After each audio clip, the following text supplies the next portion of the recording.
सीधी एवं दिल्ली की प्रत्येक न्यूज का अपडेट सबसे पहले पाने के लिए चैनल को सब्सक्राइब करें और बेल आइकॉन प्रेस करें। अपर कलेक्टर हर्षल पंचोली ने आज जन सुनवाई में जिले के दूरस्थ अंचलों से आए हुए 104 आवेदकों की समस्याओं को पूरी संवेदनशीलता के साथ सुना तथा संबंधित अधिकारियों को उनके समय सीमा में गुणवत्तापूर्ण निराकरण के निर्देश दिए। अपर कलेक्टर श्री पंचोली ने सभी अधिकारियों को निर्देशित किया है कि सभी अधिकारी जन सुनवाई प्राप्त समस्याओं का आवेदन में अंकित समय सीमा के अंदर ही गुणवत्तापूर्ण निराकरण करना सुनिश्चित करें। जन सुनवाई को गंभीरता से नहीं लेने पर दोषी अधिकारियों के विरुद्ध कड़ी अनुशासनात्मक कार्यवाही की जाएगी। जन सुनवाई में प्राप्त आवेदनों की सुनवाई करते हुए अपर कलेक्टर श्री पंचोली ने प्रत्येक समस्या की गंभीरता को देखते हुए उसके निराकरण के लिए समय सीमा निर्धारित कर जिला प्रबंधक लोक सेवा को निर्देश दिए कि प्रतिदिन आवेदनों के निराकरण की स्थिति से अवगत कराना सुनिश्चित करें। उन्होंने कहा कि सामाजिक सुरक्षा पेंशन, खाद्यान्न पर्ची, निःशक्तता प्रमाण पत्र, राहत प्रकरण जैसे आवेदन पत्रों की सुनवाई करते हुए कहा कि इस प्रकार के प्रकरण जन सुनवाई में नहीं आने चाहिए। इनकी समस्याओं का निराकरण तो स्थानीय स्तर पर ही हो जाना चाहिए। राजस्व संबंधित शिकायतों को देखते हुए अपर कलेक्टर श्री पंचोली ने कड़े निर्देश दिए हैं कि राजस्व अधिकारी सीमांकन, बंटवारा, नामांतरण, राहत प्रकरणों आदि का समय सीमा में ही निराकरण करना सुनिश्चित करें। इसमें किसी भी प्रकार की लापरवाही बर्दाश्त नहीं की जाएगी। अपर कलेक्टर ने अधिकारियों को संवेदना के साथ कार्य करने के लिए कहा है।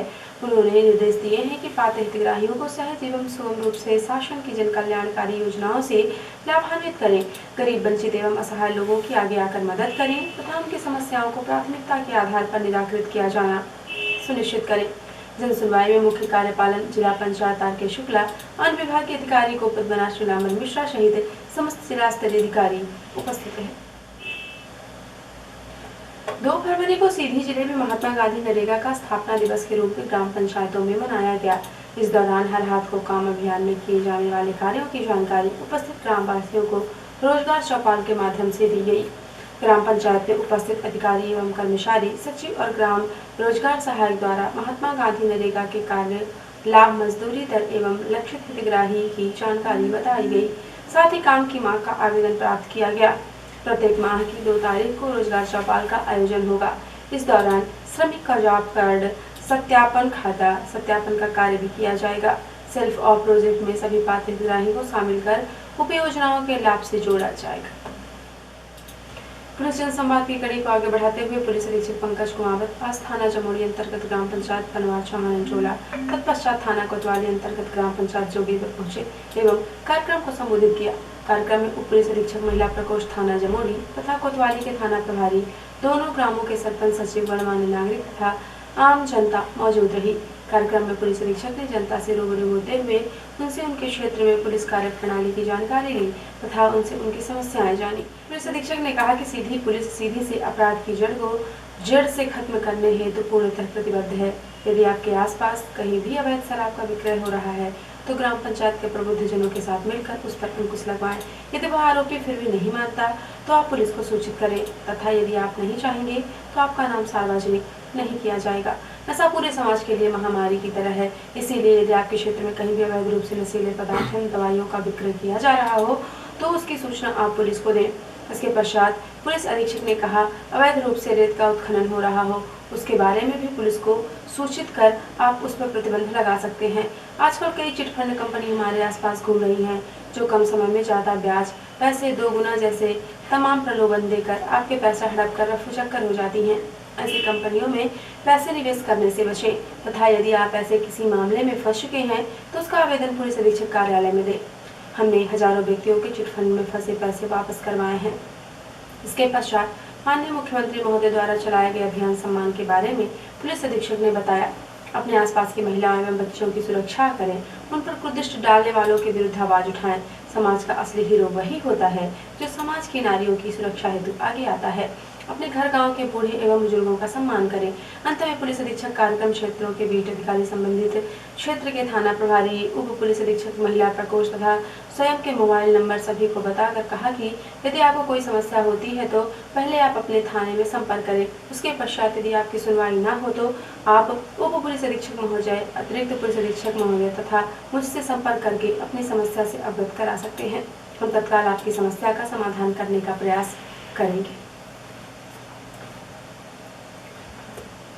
पुलिस अधीक्षक महोदय सीधी श्री पंकज कुमावत, नियंत्रणकर्ता अधिकारी खेल एवं युवा कल्याण विभाग सीधी एवं अतिरिक्त पुलिस अधीक्षक महोदय सीधी सुश्री अंजलिका पाटिल के मार्गदर्शन तथा खेल एवं युवा कल्याण विभाग सीधी के जिला प्रशिक्षक मानिंद शेर अली खान के अधीन प्रशिक्षण प्राप्त कर रहे प्रतिभागी अमन सिंह पिता RS सिंह, अभिषेक सोनी पिता मनोज सोनी, प्रतीक सिंह पिता पुष्पराज सिंह, प्रसन्न सोनी पिता संजय सोनी तथा ब्रिजेंद्र सिंह पिता वीरेंद्र सिंह ने पन्ना में शामिल होकर 2 स्वर्ण तथा 3 रजत पदक हासिल कर अपने माता पिता के साथ जिले को भी गौरवान्वित किया है।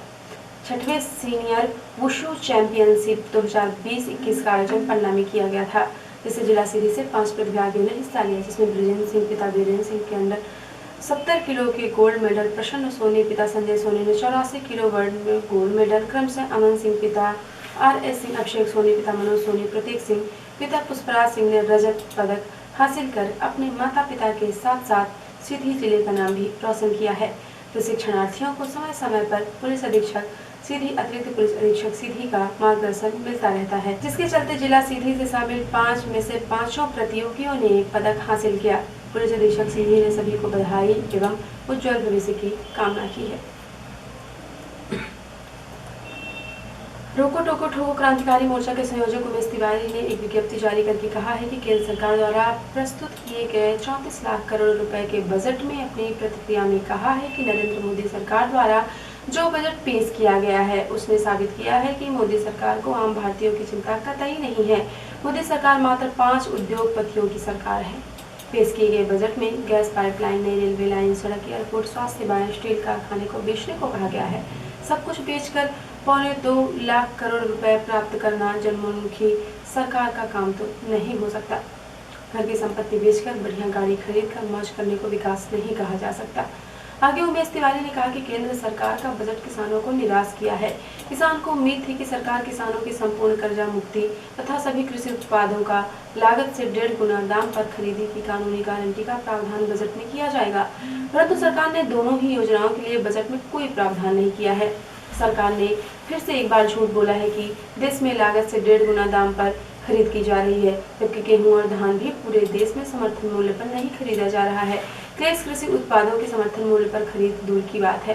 श्री तिवारी ने कहा कि सरकार ने आत्महत्या पीड़ित किसान परिवारों के लिए तथा ऐसे क्षेत्रों के लिए जहां सबसे ज्यादा किसान आत्महत्या करते हैं, उन किसानों के लिए भी कोई विशेष प्रावधान नहीं किया गया है।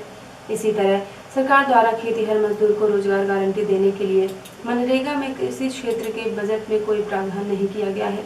सरकार ने किसानों को पेंशन देने की बात भी बजट में नहीं कही है। बजट में कृषि उपकरणों से GST हटाने की बात नहीं की गई है। साथ ही डीजल पर 4 रुपए, पेट्रोल पर 2.5 रुपए कृषि सेस लगाया गया है, जिसका अर्थ है खेती महंगी होगी, जिससे किसानों की आत्महत्या बढ़ेगी। उमेश तिवारी ने कहा कि सरकार ने बीमा क्षेत्र में 74% विदेशी विनिवेश बढ़ाकर देश की बीमा कंपनियों को नष्ट करने की घोषणा कर दी है। विनिवेश के नाम पर सब कुछ बेच देने के विचार को सरकार ने अमली जामा पहना दिया है। सब कुछ बेच दूंगा, मोदी सरकार का नया नारा आज के बजट ने स्थापित कर दिया है। देश में बजट भाषण में कोरोना काल में देश के लिए काम करने का श्रेय किसानों की जगह उद्योगपतियों को देकर उद्योगपति भक्ति का सबूत दिया गया है। और अब से प्रादेशिक हलचल। कैबिनेट बैठक में किसानों को राहत। प्रदेश के 24 लाख किसानों को सहकारी बैंक से लिए कर्ज पर 550 करोड़ का ब्याज माफ होगा। इंदौर में प्रेमी के लिए उजड़ा सुहाग, पति ने ही करवाया मर्डर। फोन पर रोजाना प्रेमी से कहते थे कब हटाओगे विष का कांटा। रसीदें काट कर चंदा वसूलने पर कांग्रेस विधायक भूरिया का आरोप। बीजेपी के छुटभैया नेता राम मंदिर के चंदे से पी रहे हैं दारू, भाजपा भड़की। और बिजली विभाग का नया फंडा। उज्जैन में बिजली बिल भरो वरना शहर भर में होर्डिंग लगाकर सार्वजनिक होंगे नाम। और अब से राष्ट्रीय हलचल। किसान आंदोलन। पुलिस ने बॉर्डर पर कीले और नुकीले सरिये बिछाए। तोमर बोले सभी मुद्दों पर संसद के अंदर और बाहर चर्चा को तैयार। कृषि कानूनों को लेकर लोकसभा और राज्यसभा में विपक्ष का हंगामा। दोनों सदनों की कार्यवाही कल तक के लिए स्थगित। जम्मू कश्मीर में जैसे मोहम्मद के 2 आतंकी गिरफ्तार, हमले की फिराक में थे। और निकाय चुनाव को लेकर घमासान। पंजाब में अकाली कांग्रेस कार्यकर्ताओं में लाठियां गोलियां चली, पथराव भी हुआ। और अब पेश है प्रमुख हलचल। जन सुनवाई में 104 आवेदन प्राप्त। समस्याओं का समय सीमा में गुणवत्तापूर्ण निराकरण सुनिश्चित करने कहा अपर कलेक्टर सरपंच ने। 2 फरवरी को सीधी जिले में महात्मा गांधी नरेगा का स्थापना दिवस पर लगाई गई रोजगार चौपाल। पुलिस अधीक्षक पंकज कुमार पहुंचे पनवार चौहान टोला और जोगीपुर में आमजन से रूबरू होकर जानी आमजन की समस्या। राज्य स्तरीय सीनियर मार्शल आर्ट वुशु प्रतियोगिता पन्ना में सीधे से शामिल 5 प्रतियोगियों में 2 स्वर्ण, 3 ने जीते रजत पदक। और उद्योगपति दोस्तों का और निजीकरण का है बजट, किसानों के लिए बजट निराशाजनक, कहा उमेश तिवारी ने। तो ये थी आज की प्रमुख हलचल। यदि आप न्यूज फेसबुक पर देखते हैं तो पेज को लाइक और फॉलो करें, यूट्यूब पर देखते हैं तो चैनल को लाइक और सब्सक्राइब करना बिल्कुल ना भूलें। आप किसी भी न्यूज़ को तत्काल पढ़ने के लिए लॉगिन करें www.ntvindianews.com। सीधी में बिंदी की प्रत्येक न्यूज़ का अपडेट तुरंत अपने फ़ोन पर पाना चाहते हैं तो आप प्ले स्टोर से हमारा app NTV India news download करें और जुड़े रहें अपने आसपास की समस्त गतिविधियों से NTV इंडिया न्यूज़ के साथ। नमस्कार।